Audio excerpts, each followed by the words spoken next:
Avatar Meher బాబా की जय।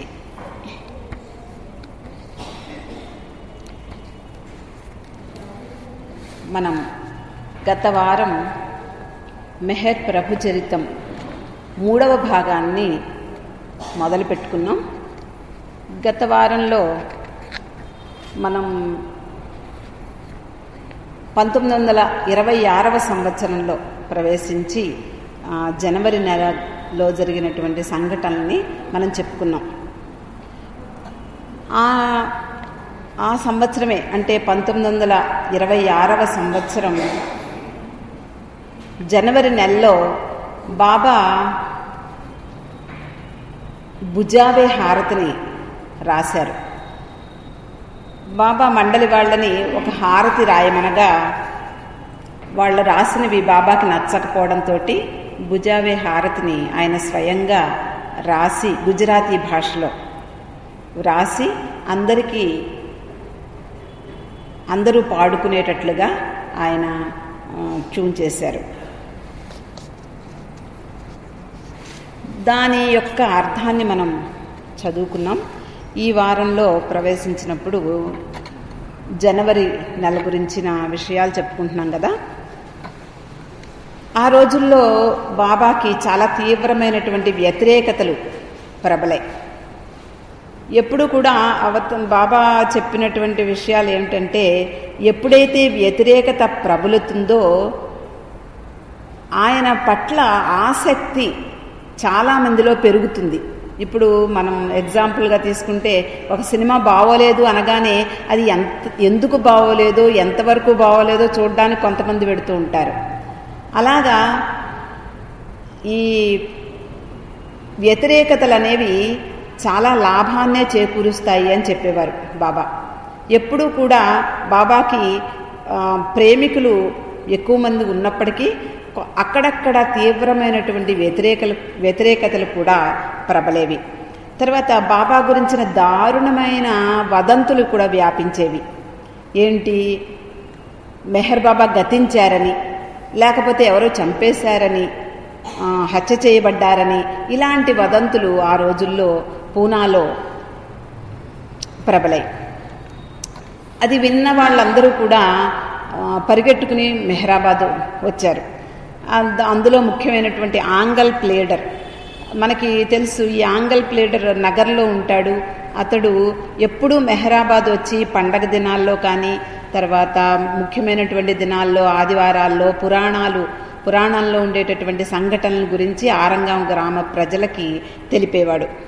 అతడు తర్వాత భావు సాహెబ్ ఇలాంటి మొదలైనటువంటి వాళ్ళందరూ కూడా మెహరాబాద్ వచ్చి, బాబా ఎలా ఉన్నారు, ఏమిటి ఇలాంటివి జరుగుతున్నాయి, ఎందుకు ఇలాంటి వదంతులు వ్యాపిస్తున్నాయి, మేము నిన్ను చూసే వరకు మా మనసు నిలవలేదు బాబా అని చెప్పి బాబాతోటి మొరపెట్టుకున్నారు।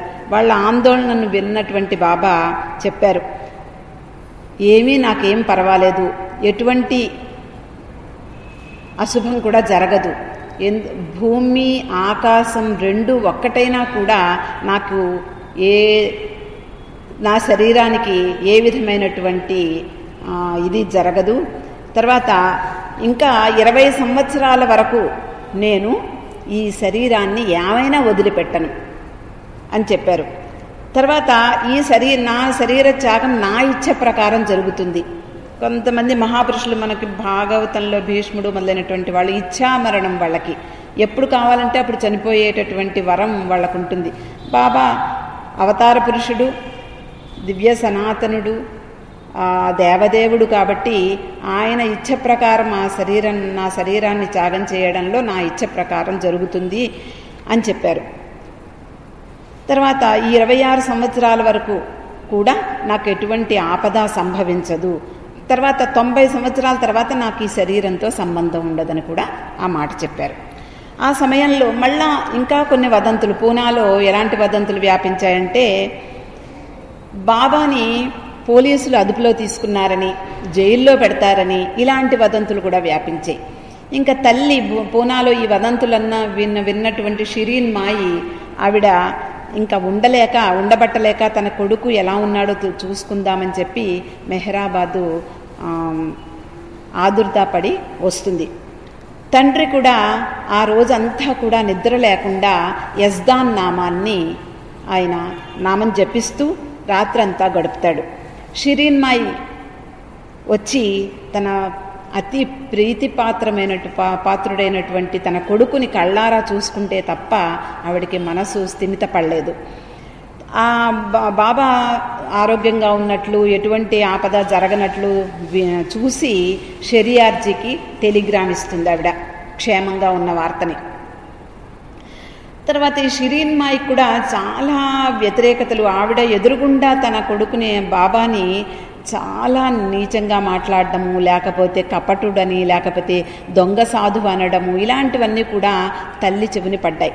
పూనాలో ఈ వ్యతిరేకతలను ఆవిడెప్పుడు కేర్ చేయలే, ఎప్పుడు కూడా దాన్ని పట్టించుకోలేదు.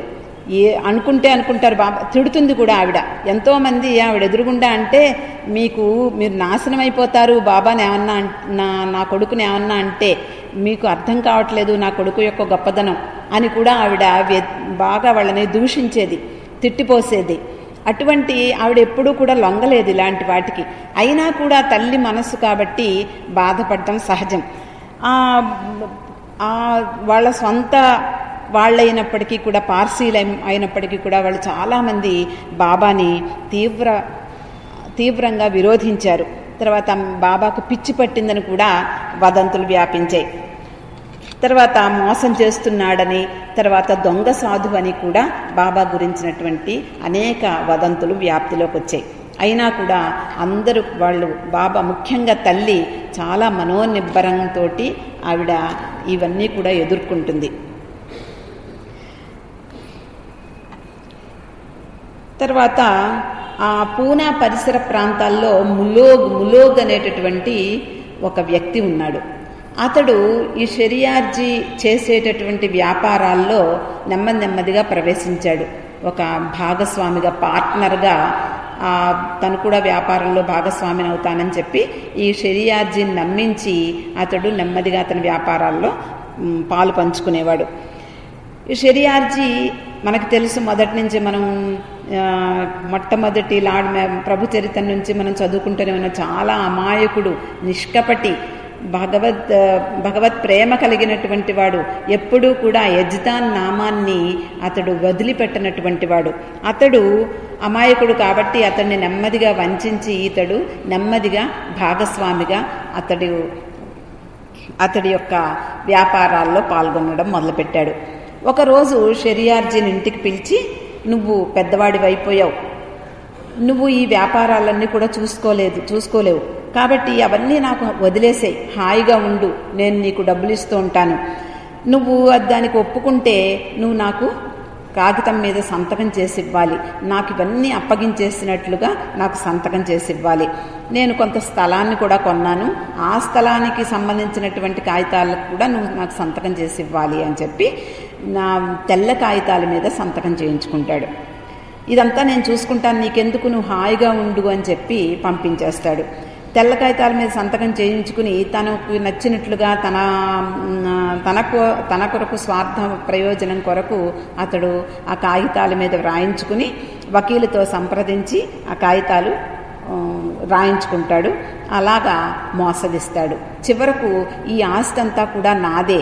4 షాపులు ఉండేవట షెరియార్జీకి ఆ రోజుల్లో.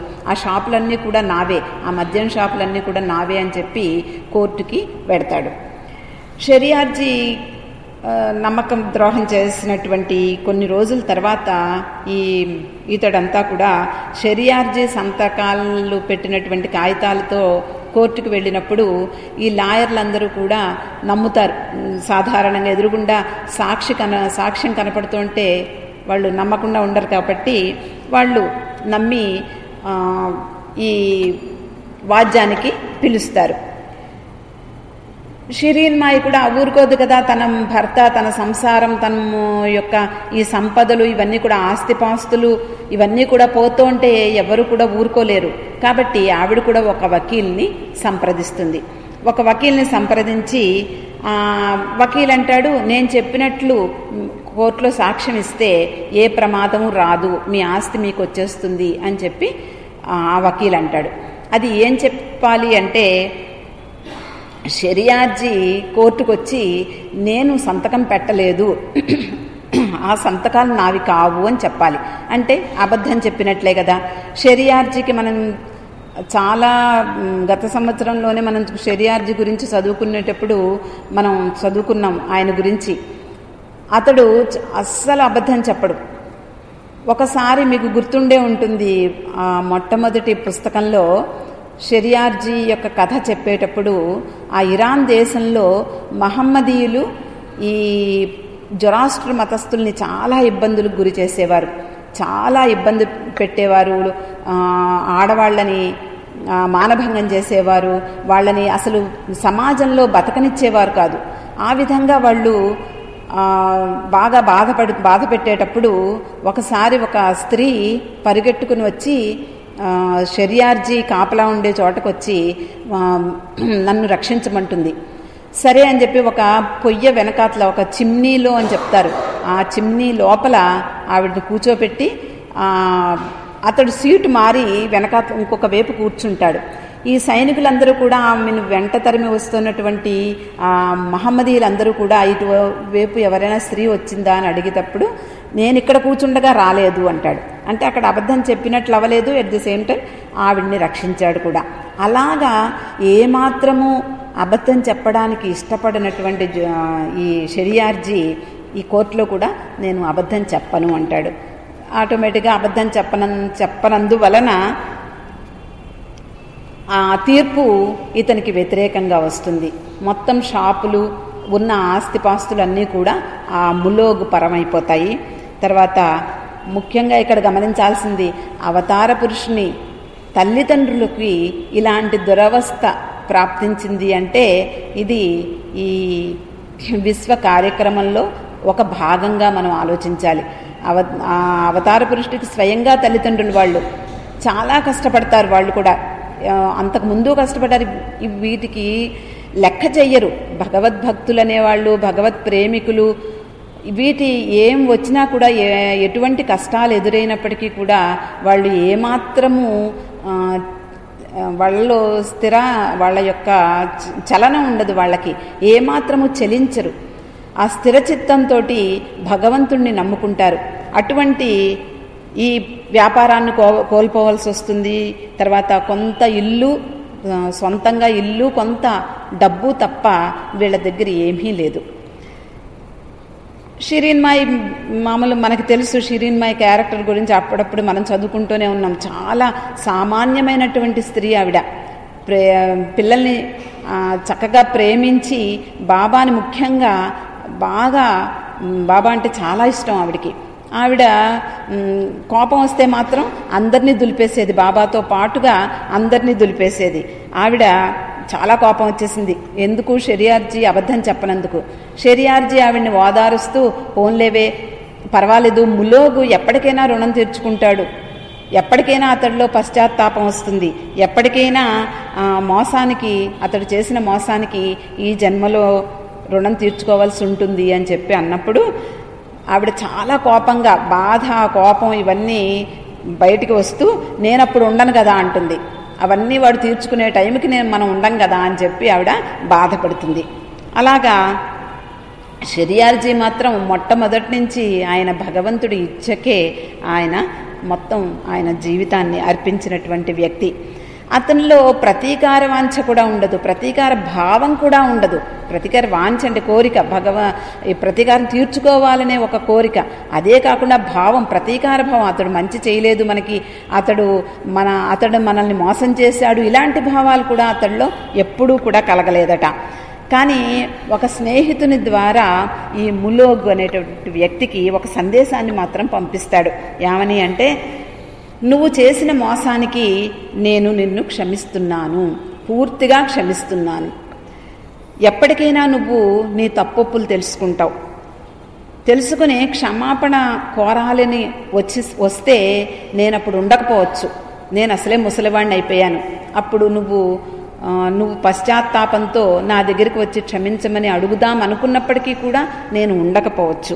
కాబట్టి అందుకని ముందరే నేను నిన్ను క్షమిస్తున్నాను అని చెప్పి, అందుకని క్షమ అడిగే అవసరం కూడా నీకు లేదు అని చెప్పి ఒక సందేశాన్ని పంపించి మరి ఇంకొక మాట ఏం చెప్పాడంటే, ఇక ఈ విషయం నీకు ఆ భగవంతునికే సంబంధం, ఇంకా నాకు సంబంధం లేదు. అంటే ఎంత పరిపూర్ణమైనటువంటి విశ్వాసం కలిగిందో ఆ షెరియార్జీ భగవంతుని పట్ల ఎంతటి పరిపూర్ణమైనటువంటి విశ్వాసం కలిగినటువంటి వ్యక్తో మనకి అర్థమవుతుంది ఈ విషయం వల్ల. తర్వాత ఈ ములోగు 30 సంవత్సరాల తర్వాత అతడికి పశ్చాత్తాపం కలిగిందట. అంటే 1960 సంవత్సరంలో అతడు చాలా తీవ్రమైనటువంటి బాధకు లోనవుతాడు, పశ్చాత్తాపడతాడు. ఈ పశ్చాత్తాపడితే మాత్రం చేతులు కాలేక ఆకులు పట్టుకున్నట్లుగా అతనికి ప్రయోజనం ఏమీ జరగలేదు. చాలా రోజులు నరకయాతన అనుభవిస్తాడట. చివరకు తన భార్యను పూనాలో, అప్పుడు బాబా గురుప్రసాద్లో దర్శనమిస్తున్నారు, అతని భార్యని పంపించి అక్కడికి నన్ను క్షమించమని భగవంతుడైనటువంటి ఆ బాబాను వేడుకో, నాకు బదులుగా నన్ను క్షమించాడు అంటే తప్ప నాకు విముక్తి లేదు అని చెప్పి భార్యను పంపిస్తాడు. అప్పుడు భార్య వెళ్ళి అడగడము, ఆ బాబా క్షమించానన్న మాట విన్న తర్వాతే అతడు మరణిస్తాడట. ప్రస్తుతానికి వస్తే 1920 సంవత్సరం మనం జనవరి నెలలో ఉన్నాము. తర్వాత జనవరి 28న హజరత్ బాబాజాన్ జన్మదినాన్ని జరుపుకుంటారు బాబా సమక్షంలో మెహ్రాబాద్లో. తర్వాత ఇంకా ఫిబ్రవరి నెలలో బాబా జన్మదినోత్సవం వస్తుంది కాబట్టి అప్పటి నుండి కూడా వాళ్ళందరూ కూడా చాలా బాబా యొక్క జన్మదినోత్సవాల కొరకు సన్నాహాలు ఏర్పాట్లలో ఉన్నారు. మండలి వాళ్ళందరూ కూడా అప్పటికి చాలా చిన్న వయస్సు వాళ్ళు, చాలా యువకులు, మరి 20-30 సంవత్సరాల మధ్యలో ఉండేటటువంటి వాళ్ళందరూ కూడా వాళ్ళందరికీ మానవ సహజమైనటువంటి కోరికలు ఉండడం సహజం, మానవ సహజమైనటువంటి బలహీనతలు ఉండడం సహజం. కాబట్టి బాబా వాళ్ళందరినీ దగ్గరికి తీసుకుని ఎప్పుడూ కూడా వాళ్ళకి చక్కని ఉపదేశాలు ఇచ్చేవారట. యవ్వనంలో ఉన్నారు, మీలో కోరికలు తలెత్తుతూ ఉంటాయి, వాటిని ఏ విధంగా అధిగమించాలి అనే విషయాల్ని వాళ్లతోటి ఎప్పుడూ చెప్తూ ఉండేవారట. తర్వాత నీతిమాలిన పనులు చెయ్యొద్దనేవారు, అన్యాయాన్ని తలపట్టద్దనేవారు. తర్వాత ఈ నీతి లేనటువంటి పనులు చేయడం ద్వారా అనేక సంస్కారాలు, ఆ సంస్కారాల జిడ్డు వదలదు ఎప్పటికీ కూడా, మీరు జాగ్రత్తగా ఉండండి అని చెప్పేవారట. కళల్లో కూడా అనేకమైనటువంటి వేరే మనకి కోరిక పరంగా కొన్ని కళలు వస్తూ ఉంటాయి. దాని గురించి అడిగినప్పుడు కూడా బాబా ఏం చెప్పారంటే, మామూలుగా నిత్య జీవితంలో మనకి కలిగేటటువంటి ఆలోచనలు, భావాలు, వీటి వల్ల మాత్రమే కళలు వస్తూ ఉంటాయి, దానికి సంబంధించినటువంటి కళలు వస్తూ ఉంటాయి. కాబట్టి మీరు ఎప్పుడూ కూడా కలుషితమైనటువంటి ఆలోచనలు లేకుండా మంచి ఆలోచిస్తూ, మంచి చేస్తూ, మంచిని ఆలోచిస్తూ, మంచి తలపులతోటి, మంచి చేతలతోటి, మంచి భావాలతోటి మీరు ఎప్పుడూ కూడా ఉండండి అని చెప్పి బాబా చెప్పేవారు. తర్వాత అందుకనే ఇంకా ఏమని చెప్పారంటే, అందువల్లనే చెడు ఆలోచనలు రాకూడదు మనసులోకి, ప్రేమతో, భక్తితో ఇతరులకు సహాయం చేయడంలోనే మనసు నిమగ్నం చెయ్యండి. అప్పుడు ఆలోచనలకు తావుండదు, ఆలోచనలు రావడానికి అవకాశం కూడా ఉండదు. మనసు ఎప్పుడూ కూడా మనకి లగ్నం అయిపోతుంది. ఎందుకు అంటే మంచి తలపులు, మంచి ఆలోచనలు తెచ్చుకోవడానికి. తర్వాత ఈ ప్రేమ, భక్తి, విశ్వాసము వీటితోటి నలుగురికి ఉపకారం చేయాలనుకున్నప్పుడు, లేకపోతే పరాయి వాళ్ళని మనం వాళ్ళకు అవసరమైనటువంటి సహాయాన్ని అందివ్వాలనుకున్నప్పుడు మనసు వాటి మీద లగ్నమైపోతుంది. అప్పుడు చెడు ఆలోచనలు రావు. అందుకని ఆ విధంగా మనసుని మీరు లగ్నం చేసుకోండి, అందులో నిమగ్నమై ఉండండి. కాబట్టి అలాగా సంస్కారాలను వెచ్చించడం, అవి కూడా సంస్కారాలు వెచ్చించడమే. సంస్కారాలు అనేవి మనం గతంలో ఒకసారి చెప్పుకున్నాం. సంస్కారాలు అనేవి మనసులో పడినటువంటి ముద్రలు. ఎందుకు మనం ఆలోచించినా, ఒకటి చూసినా, ఒకటి తలచినా, లేకపోతే ఒకటి తిన్నా, నిద్రించినా, పడుకున్నా, మేలుకున్నా, ఎప్పుడైనా సరే ఈ సంస్కారాలు వస్తూనే ఉంటాయి, ఏడైపోతూ ఉంటాయి, మన మనస్సులో ముద్రితమైపోతూ ఉంటాయి. ఆ ముద్రితమైనటువంటి సంస్కారాలని ఏ విధంగా ఖర్చు చేస్తాము? మళ్ళీ వాటిని ఖర్చు పెట్టడానికే మనం పుడతాం. పుట్టినప్పుడు మళ్ళా వాటికి సంబంధించినటువంటి ఆ పరిస్థితులు ఎదురవుతాయి. అప్పుడు వాటిని ఖర్చు చేయడం మొదలు పెడతాం. ఆ ఖర్చు చేసే సమయంలో కూడా మళ్ళీ మనకి ఆ సంస్కారాలు పోగవుతూ ఉంటాయి. కాబట్టి బాబా ఏం చెప్పారు? సంస్కారాల పట్ల చాలా జాగ్రత్త. సంస్కారాల గురించి మనకి ఎవ్వరూ ఇంత విపులంగా చెప్పినటువంటి ఎవ్వరూ కూడా చరిత్రలో లేరు మనకి. ఈ సంస్కారాల గురించి ఎంత చక్కగా మనకి బాబా సందేశాలన్నీ కూడా అరటిపండు ఒలిచి చేతిలో పెట్టినట్లే ఉంటాయి. వాటిని మనం కొంచెం శ్రద్ధతోటి దృష్టి పెట్టి మనం గ్రహించినట్లయితే చాలా చక్కని అవగాహన మనకు కలుగుతుంది. దాన్ని మనం జీవితంలో అప్లై చేసుకోవడం వల్ల, ఆచరించడం వలన మనకి చాలా లాభం కలుగుతుందని చెప్పారు బాబా. కాబట్టి ప్రేమతోటి, భక్తితోటి ఇతరులకు సహాయం చేయడంలో మనసు లగ్నం చేయండి. అప్పుడు సంస్కారాలు ఖర్చు అయిపోతూ ఉంటాయి. కానీ దానివల్ల సంస్కారాలు, వేరే సంస్కారాలు వచ్చి చేరవు. కాబట్టి ఆ విధమైనటువంటి సంస్కారాల ఖర్చు చాలా లాభదాయకమైంది అని చెప్పి బాబా చెప్పారు. కాబట్టి చెడు పనులు చేయడం వల్ల లాభం లేదు, ఎటువంటి లాభం లేదు. ఈ జన్మకే కాదు, వచ్చే జన్మకు కూడా అవి మనకి క్యారీ ఫార్వర్డ్ అయ్యి మనతో పాటే అవి వస్తూ ఉంటాయి. కాబట్టి చెడు తలచవద్దు. అది జొరాస్ట్రో చెప్పినట్లు చెడు తలపులు, చెడు మాటలు, చెడు చేతలు కూడా వద్దు అని చెప్తారు. తర్వాత వర్షం పడినప్పుడు ఏమవుతుంది? ఒకసారి వర్షం కురిసినప్పుడు ఒకళ్ళకి ఖేదం, ఒకళ్ళకి మోదం ఉంటుంది ఎప్పుడైనా సరే. కొంతమంది రైతులు అయ్యి బాబాయ్ చాలా వర్షం పడిపోయింది, నాశనం అయిపోయింది పంట, దానివల్ల ఉపయోగం వచ్చింది, చాలా మాకు లాభం కలిగింది, వర్షం బాగానే పడింది అని చెప్పి సంతోషించే వాళ్ళు ఉంటారు. అలాగ వరదల కారణంగా అనేక ఇబ్బందులు పడి ఈ వర్షం మనకి నష్టం తెచ్చిపెట్టినటువంటి సంఘటనలు చూసినటువంటి వాళ్ళందరూ కూడా నష్టపోయామని చెప్పి వాపోతూనే ఉంటారు. కాబట్టి ఎప్పుడైనా సరే కొంత నష్టం జరుగుతుంది, కొంత లాభం జరుగుతుంది. కానీ మానవ ప్రాణాలకు ప్రమాదాన్ని కలిగించకుండా ఉన్నట్లయి తర్వాత లాభాన్ని చేకూర్చినప్పుడు ఆ వర్షాన్ని అందరూ కూడా ఆనందిస్తారు. అలాగా మనం చేసే పనులు, చేతలు, ఆలోచనలు ఇవన్నీ కూడా మనకే కాకుండా ఇతరుల మీద కూడా వాటి ప్రభావం ఉంటుంది. తర్వాత ఫిబ్రవరి నెల వచ్చేసింది. అంటే 1926వ సంవత్సరం మనం చదువుకుంటున్నాం. ఆ నెలలో, ఫిబ్రవరి నెలలో ముఖ్యంగా బాబా జన్మదినోత్సవాలు జరుగుతున్నాయి. తర్వాత 3వ తేదీ అప్పటి వరకు మెహరాబాద్లో బావి నుండి చేత్తో నీరు తోడి చేత్తోటే మోసుకుని వెళ్ళేవారు కొండపైకి. కానీ ఆ చుట్టుపక్కల వీళ్ళ స్త్రీ మండలి యొక్క అవసరాలకు కానీ పురుష మండలి వాళ్ళందరూ కూడా వాళ్ళ నీళ్లు వాళ్ళు తోడుకోవడము, వాళ్ళ బట్టలు ఉతుక్కోవడం ఇవన్నీ మామూలుగానే జరిగిపోతున్నాయి. కానీ వాళ్ళు చేత్తో తోడుకోవడము, వాళ్ళు మోసుకు వెళ్ళడము ఇవన్నీ కూడా జరిగేవి. బాబా అప్పుడు ఆ నీరు తోడడానికి ఒక యంత్రాన్ని బిగించడానికి, మోటార్ అంటాం కదా, ఆ మోటార్ని బిగించడానికి పూనుకున్నారు. ఆ రోజే బిగించాలి అని చెప్పారు బాబా. ఒక మేస్త్రిని పిలిచి, అజోబా అని మనకు తెలుసు, ఒక టేబుల్ హౌస్ నిర్మించినటువంటి అతడు కార్పెంటర్, అతడిని పిలిచి, ఒక మేస్త్రిని పిలిచి ఈరోజు ఏమైనా సరే మోటార్ని బిగించాలి అని చెప్తారు. కానీ ఆ మేస్త్రి టైం అయిపోయింది, ఆ హ్యాండ్ పంప్ ఉంటుంది, ఆ హ్యాండ్ పంప్ తీసేయాలి, అది తీసేసి బిగించాలి, టైం పడుతుందని చెప్పేసి అతడు అహమ్మద్ దగ్గర వెళ్ళిపోతాడు. వెళ్ళిపోయినప్పటికీ కూడా అది విన్నారు బాబా. తనే స్వయంగా పూనుకుని రాత్రి 9 గంటల వేళ ఆ రోజు ఏమైనా సరే చెయ్యాలని చెప్తారు బాబా. ఎన్నోసార్లు మనకి బాబా జీవిత చరిత్ర మనం చదువుతుంటే మనకి ఎన్నో విషయాలు తెలుస్తున్నాయి. ముఖ్యంగా బాబా చెప్పినట్లు టైం ప్రకారం చెయ్యమనడం అనేది, చాలా క్రమశిక్షణ అనేది మండలి వాళ్ళకి బాబా శిక్షణ ఇచ్చారు వాళ్ళకి. ఆ విధంగా బాబా ఏది చెప్తే ఎప్పుడు ఏ క్షణంలో ఏది జరగాలి అంటే అలా జరిపేవారు మండలి వాళ్ళు. ఒకవేళ అలా జరగకపోతే బాబాయే స్వయంగా ఆ పనికి పూనుకునేవారు. మనకు అనేక సంఘటనల్లో మనకి గుర్తుండి ఉంటుంది ఇది. ఆ రోజు మేస్త్రి వెళ్ళిపోవడంతో బాబాయే స్వయంగా పూనుకుని ఆయన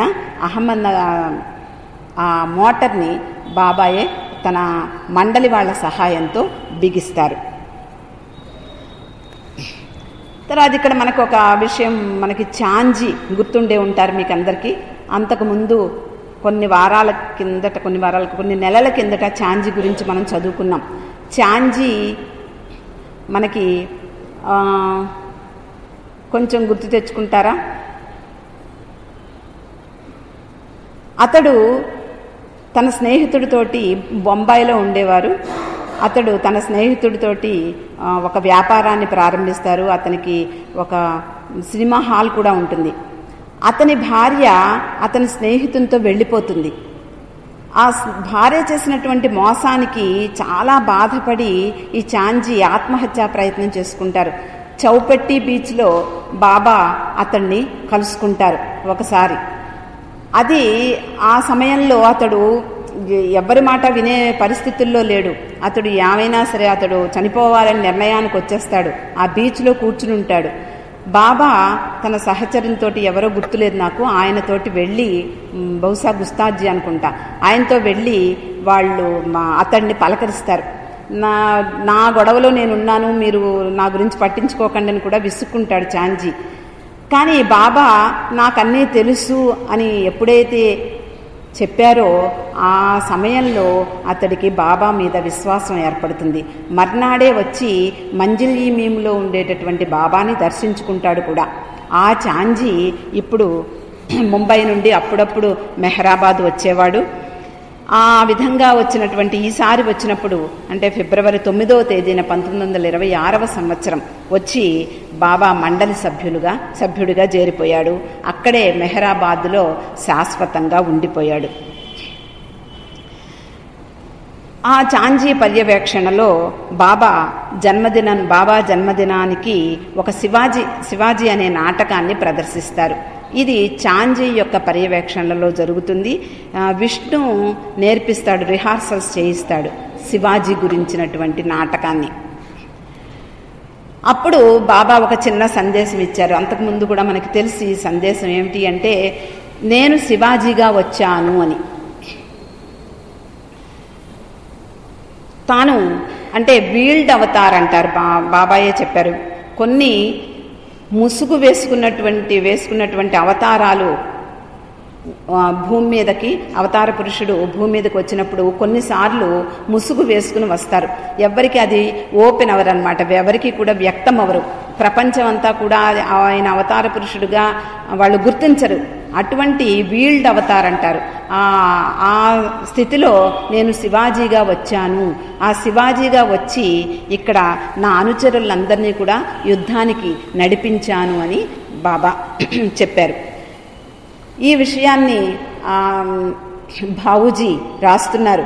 తను శివాజీగా వచ్చి తన అనుచర గణాన్ని రణరంగం వైపుగా కదం తొక్కించారని ప్రభు సెలవిచ్చాడు. ఇప్పుడు ఈ అవతారంలో ఈ భూమిని ఆక్రమించినటువంటి మాయాశక్తుల మీద, అజ్ఞానం మీద తన యొక్క పోరుని సలుపుతున్నాను అని చెప్పి బాబా చెప్పారు. మర్నాడు షిరీన్ మాయి తన కూతురైనటువంటి మణి, తర్వాత బెహ్రం, ఆది వీళ్ళందరినీ తీసుకుని మెహరాబాద్ వస్తుంది. ఎందుకు అంటే బాబా యొక్క జన్మదినోత్సవాల సందడి కోసం, బాబా జన్మదినోత్సవాల కార్యక్రమాల్ని చూడడం కోసం వాళ్ళు అందరూ కూడా వస్తారు. ఈ జన్మదినాల కొరకు, ఈ ఉత్సవాల కొరకు పనులు చాలా ఉత్సాహంగా సాగుతున్నాయి.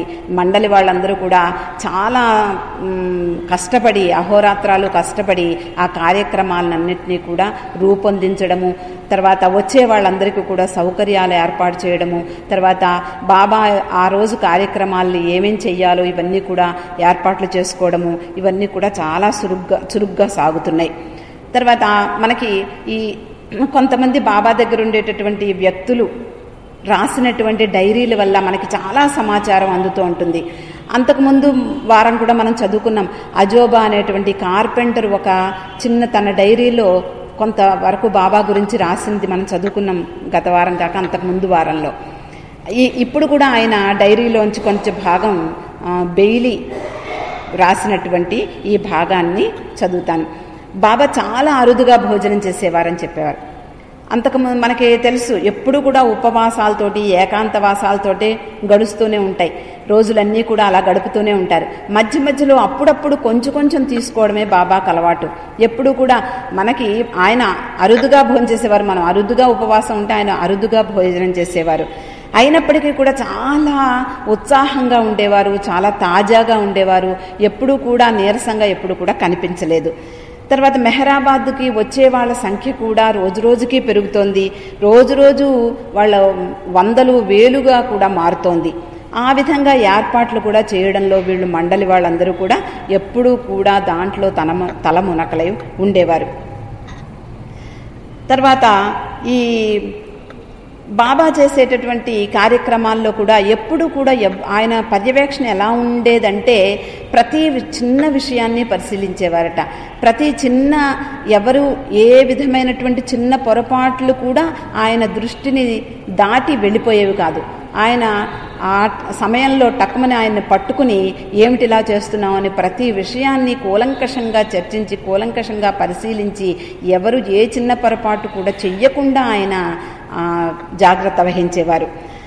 తర్వాత బాబా యొక్క జన్మదినం ఆ రోజు చాలా హడావిడిగా మొదలైంది, చాలా ఉత్సాహంగా మొదలైంది. ఆ పరిసర ప్రాంతం అంతా కూడా, మొత్తం మెహరాబాద్ అంతా కూడా ఈరోజు మనం అమరతిథిలో ఉండేటటువంటి ఆ ఉత్సాహం, ఆ రోజు ఉండేటటువంటి సందడి అంతా కూడా ఆ రోజు నుండి వచ్చింది. ఇది 1926వ సంవత్సరం అయినా అప్పటి నుండి కూడా అంత సందోహంగాను అంత సందడిగాను బాబా యొక్క కార్యక్రమాలు జరిగేవి. బాబా యొక్క పుట్టినరోజు వేడుకలు కూడా అంత హడావిడిగాను జరిగేవి. ఎంతోమంది బయట నుంచి వచ్చేవాళ్ళు, అతిథులు ఎంతోమంది వస్తున్నారు. వాళ్ళ కోసం అనేకమైనటువంటి కార్యక్రమాలు, వాళ్ళ కోసం వాళ్ళ అవసరాలకి తగ్గట్లు ఏర్పాట్లు కూడా చేస్తున్నారు. అయినప్పటికీ కూడా ఇంత సందడి ఉన్నప్పటికీ, ఇంత హడావిడిలో ఉన్నప్పటికీ కూడా బాబా నిత్యము రోజు చేసేటటువంటి కార్యక్రమాన్ని ఏమాత్రము వదల్లేదు. యథాప్రకారంగా రోజు ఏ విధంగా చేస్తారో ఆసుపత్రికి వెళ్ళడము, ధర్మశాలకు వెళ్ళడము, తన ఆశ్రయంలో ఉండేటటువంటి వాళ్ళు ప్రతి ఒక్కళ్ళని పలకరించడము, తర్వాత వాళ్ళ ఆరోగ్యాల గురించి అవసరాల గురించి పరామర్శించడము, ప్రతి ఒక్కళ్ళ యోగక్షేమాలు పరిశీలించడము, ఇవన్నీ కూడా మామూలుగానే బాబా ఆ రోజు కూడా చేశారు. మండలి వాళ్ళ దగ్గరికి వెళ్ళారు, స్త్రీ మండలి వాళ్ళ దగ్గరికి వెళ్ళారు, వాళ్ళ గురించి అన్ని విషయాలు కూడా అడిగి తెలుసుకున్నారు. తర్వాత ఆ రోజుల్లో సాయి దర్బార్, మనం గత వారం చదువుకున్నాం, సాయి దర్బార్ నిర్మించుకున్నారు. ఇది ముఖ్యంగా బహుశా ఈ పోస్ట్ ఆఫీస్ భవనానికి ఎదురుగుండా ఉండే ప్రాంతంలో, ఇప్పుడైతే అమరతిథికి ఎగ్జిబిషన్ ఏర్పాటు చేసినట్టు ఆ ప్రాంతంలో ఉండేదనుకుంటాను. అంతకుముందు సాయి దర్బార్ అని నామకరణం చేశారు దానికి. ఆ ప్రాంతంలోనే బాబా వచ్చినటువంటి వాళ్ళు అనేక మందికి దర్శనాన్ని ఇచ్చేవారట. అక్కడ 6 అడుగుల 5 అంగుళాలతో ఉండేటటువంటి 6 అడుగులు 5 అంగుళాల కొలతలతోటి ఒక క్యాబిన్ ఏర్పాటు చేయమన్నారు. ఒక చిన్న గదిని నిర్మించమన్నారు. జన్మదినం నాటికి అది తయారు కావాలని చెప్పారు. కానీ 17వ తేదీ కూడా అది పూర్తవలేదు. కానీ పూర్తయ్యే వరకు బాబా నిద్రించలేదు. అంతకు ముందు రోజు రాత్రి ఆ కార్పెంటర్తో కూర్చుని బాబా రాత్రి 12 గంటల వరకు అతనితోటే కూర్చుని ఆ పని పూర్తి చేసి అప్పుడు విశ్రమించారట. ఆ బాబా జన్మదినం రోజు బాబా ఝోపిడి అంతకుముందే 1925వ సంవత్సరంలోనే అంతకుముందే నిర్మించారు. బాబా యొక్క మౌనం కూడా ఝోపిడిలోనే ప్రారంభమైందని మనకు తెలుసు. ఆ ఝోపిడిని, ఇప్పుడు కొత్తగా కట్టిన క్యాబిన్, ఒక చిన్న గదిని, తర్వాత సాయి దర్బారు, తర్వాత కొండ మీద ఉండేటటువంటి నీటి ట్యాంకు, ప్రాంతంలో ఉండేటటువంటి నిర్మాణాలని పూలమాలలతోటి తోరణాలతోటి అలంకరించారు. అది బాబా యొక్క 32వ జన్మదినం. ఆ సమయంలో ఆ రోజు బాబాని దర్శించుకునేందుకు అనేక రకాలైనటువంటి వాహనాల్లో వచ్చారట. ఇప్పుడు మనకి అమరతిథికి వెళ్ళాలన్నా, బాబా దర్శనానికి వెళ్ళాలన్నా, మెహరాబాద్ వెళ్ళేటప్పుడు అనేకమైనటువంటి మనకి అనేక సౌకర్యాలు వచ్చాయి. ఇప్పుడు వెళ్ళి అలా దర్శనం చేసుకుని వెళ్ళిపోయే సౌకర్యాలు కూడా మనం అనుభవిస్తున్నాం. కానీ ఆ రోజుల్లో బళ్ళు కట్టుకుని, ఎడ్ల బండ్లు లేకపోతే గుర్ర బండ్లు, బస్సులు, లారీలు ఏది దొరికితే అది దాని మీద ప్రయాణం చేసి వాళ్ళందరూ కూడా మెహరాబాదు వచ్చి బాబా దర్శనానికి అంత ఉత్సాహంగా వచ్చేవారు. వారందరికీ కూడా భోజన వసతి సదుపాయాలు అన్నీ ఏర్పాట్లు చేయడానికి మండలి వాళ్ళు తలమునకలై ఉన్నారు. చాలా సంతృప్తికరంగా చేశామనుకున్నారు వాళ్ళు. కానీ చాలామంది రావడంతో చాలా కష్టపడ్డారు. ఆ ఏర్పాట్లు కూడా సరిపోలేదట. అంటే ఇప్పుడే మనం జనసందోహం అనుకుంటున్నాం.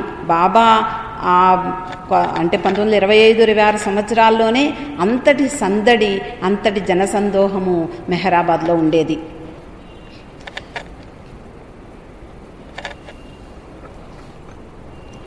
ఉదయం ఆ రోజు బాబా యొక్క జన్మదినం నాడు మండలి వాళ్ళందరూ కలిసి, స్త్రీ మండలి వారు ముందర బాబాకు మంగళ స్నానాలు చేయించారట. తర్వాత పురుష మండలి వాళ్ళు కూడా వాళ్ళ బాత్రూంలో బాబాకు స్నానం చేయించారు. వచ్చిన వాళ్ళందరూ కూడా, దర్శనానికి వచ్చిన వాళ్ళందరూ కూడా బాబా మీద వేడి గోరువెచ్చటి నీళ్లను వక్షస్థలం మీద పోసారట అందరూ కూడా. ఆయన చాలా సుకుమారమైనటువంటి దేహం, మనం సినిమాలో చూస్తూ ఉంటాం.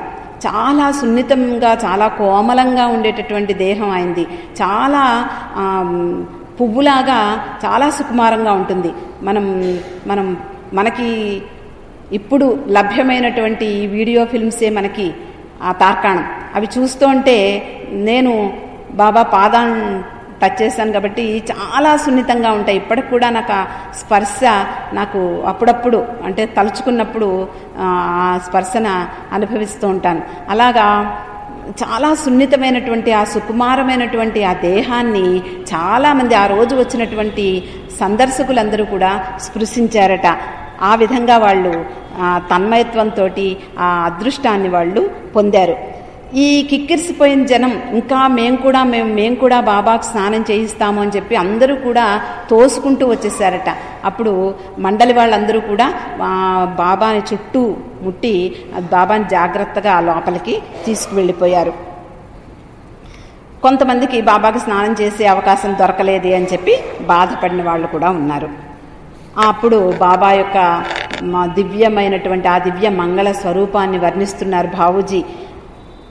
అక్కడ మనకి పాటల్లో కూడా వింటూ ఉంటాం, కోటి సూర్యప్రభల కాంతితోటి బాబా యొక్క ఆ యొక్క ప్రకాశాన్ని వర్ణిస్తూ ఉంటారు. మనకి అలాంటి మాటలే మనకు వస్తాయి, కానీ నిజమైనటువంటి అవి వర్ణనకు అందనివి, మాటలకు అందనటువంటి ఆ సౌందర్యాన్ని, ఆ ప్రకాశాన్ని మనం నిజంగా వర్ణించలేం. కానీ ఉన్న మాటల్నే మనం తృప్తిగా అలా వాడుకుంటూ ఉంటాం, కోటి సూర్యప్రభలు అనేసి. అలాగా దివ్యమైనటువంటి ప్రభా కాంతులు ఆ ఒక్క చోటగా కేంద్రీకరించబడి ఉన్నాయా అన్నట్లుగా బాబా నుండి ఆ ప్రకాశం అంతా కూడా వెదజల్లుతోందట. అక్కడికి వచ్చినటువంటి వాళ్ళందరూ కూడా, ఆయన యొక్క పాద స్పర్శను పొందినటువంటి వాళ్ళందరూ కూడా, ఆయన యొక్క దర్శన భాగ్యం పొందినటువంటి వాళ్ళందరూ కూడా వాళ్ళ యొక్క మనస్సు, బుద్ధి ఇవన్నీ కూడా ఆ ప్రకాశంతో నిండిపోయాయట. ఆ ప్రకాశం వాళ్ళ మనసుల్ని, బుద్ధిని నింపేస్తోంది అని చెప్పి బాబూజీ రాశారు. తర్వాత ఆ రోజు కార్యక్రమాలు ఏం జరిగాయంటే, ఆంగల్ ప్లేడరు కొన్ని పురాణాల్లో ఉండేటటువంటి ఘట్టాలని వినిపించారు. బాబా జీవితాన్ని గురించినటువంటి అంటే బాబా జీవితము, బాబా యొక్క కార్యక్రమాల యొక్క వివరాల గురించి ఒక చిన్న సంక్షిప్తంగా ప్రసంగం కూడా చేశారు. తర్వాత గులాల్ అనేటువంటి పూజా ద్రవ్యాన్ని గాలిలో చల్లారట. మనం బుక్క అంటాం, మరి అదే అయ్యుండొచ్చు, నాకు తెలియదు. గులాల్ అనేటటువంటి పూజా ద్రవ్యాన్ని గాలిలో చల్లారట. తర్వాత ఈ దర్శనార్థులు తెచ్చేటటువంటి పువ్వులతోటి, పూల దండలతోటి మొత్తం అంతా ప్రాంతం అంతా కూడా గుబాళిస్తోంది. ఆ బాబా యొక్క వక్షస్థలం మీద అవన్నీ కూడా మెరుస్తున్నాయి. ఆసనము అక్కడ చుట్టుపక్కలంతా కూడా ఆ పూల దండలతోటి నిండిపోయాయి. హారతి ఇచ్చారు బాబాకి, అందరికీ భోజనాలు వడ్డించారు. ఆ విందు భోజనం తర్వాత కూడా బాబా అనేక వేల మందికి బాబా దర్శనం ఇచ్చారు. సాయంత్రం 6 గంటల వరకు 6 గంటల వరకు దర్శనమిచ్చారు. ఆ తర్వాత బాబాని పల్లకీలో కూర్చుండజేసి కొండ మీద గల ఆ నీటి ట్యాంకు పరిసరాలకి బాబాని తీసుకుని వెళ్ళారు. తర్వాత బాబా అక్కడ కూడా స్త్రీలందరూ కూడా అక్కడ హారతి ఇచ్చారు. తర్వాత బాబా నేరుగా ఆరంగాం గ్రామం వెళ్ళిపోయారు. ఆ రోజుల్లో ఎప్పుడు తరచూ ఆరంగాం గ్రామం వెళ్ళేవారు. అక్కడ ప్రజలు, అక్కడ ఆ గ్రామం అంటే బాబాకు చాలా ఇష్టం.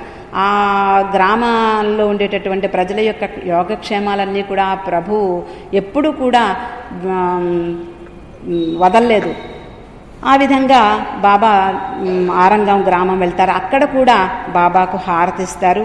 తర్వాత సాయి దర్బార్కు వచ్చి అక్కడ కూడా అనేక మందికి దర్శనమిచ్చారట. ఆ రోజు 20,000 మందికి దర్శన భాగ్యం పొందారు. ఆ వేడుకల్లో బాణసంచా కూడా కాల్చారట. తర్వాత అలంకరణ ఇవన్నీ కూడా అందరికీ హృదయానందాన్ని కలిగించాయి. ఈ యుగానికి మెహరాబాదే స్వర్గం. ఆ స్వర్గధామం అంతా కూడా పూలతో అలంకరించి ఎంతో ఆనందాన్ని కలిగించింది వచ్చినటువంటి వాళ్ళందరికీ కూడా. ఈ స్వర్గంలో ఈ ప్రేమ ప్రవాహం ఉండదు. స్వర్గంలో ఈ ఒక్క మెహరాబాద్లోనే బాబా బాబూజీ రాస్తారు, బాబా అంగడి పెట్టారు. ఆ అంగడిలో ప్రేమ ప్రసాదాన్ని, ప్రేమ మధువుని అందిస్తారు. ఆ ప్రేమ మధువు ఎవరికైతే ఆ స్వీకరించగలిగినటువంటి అర్హత ఉందో వాళ్ళకి మాత్రమే దొరుకుతుంది అని బాబూజీ ఇంకో పుస్తకంలో రాశారు. అలాగా ఈ మెహరాబాద్ అనేది స్వర్గం కన్నా ఉన్నతమైనటువంటిది. ఆ స్వర్గంలో ఈ ప్రేమ ప్రవాహం ఉండదు కాబట్టి దేవతలంతా కూడా ఈర్ష్యతో చూశారు అని చెప్పి బాబూజీ రాస్తున్నారు. ఈర్ష్యతోటి భూమి మీదకి చూస్తున్నారు. భూమి మీద ఉండేటటువంటి మానవులందరూ కూడా ఎంత అదృష్టవంతులో ఈ దివ్య సనాతనుడైనటువంటి అవతార పురుషుని యొక్క దర్శన భాగ్యం పొంది ఆయన యొక్క ప్రేమ ప్రవాహంలో వాళ్ళు తన్మయులవుతున్నారు అని చెప్పి ఆ దేవతలు కూడా మనల్ని చూసి ఈర్ష్యపడ్డారట. ఈ విధంగా మనం ఇక్కడతో ఈరోజు ముగిద్దాం. వచ్చే వారం మిగిలినటువంటి విషయాలని చదువుకుందాం. అవతార్ మెహర్ బాబాకి జై.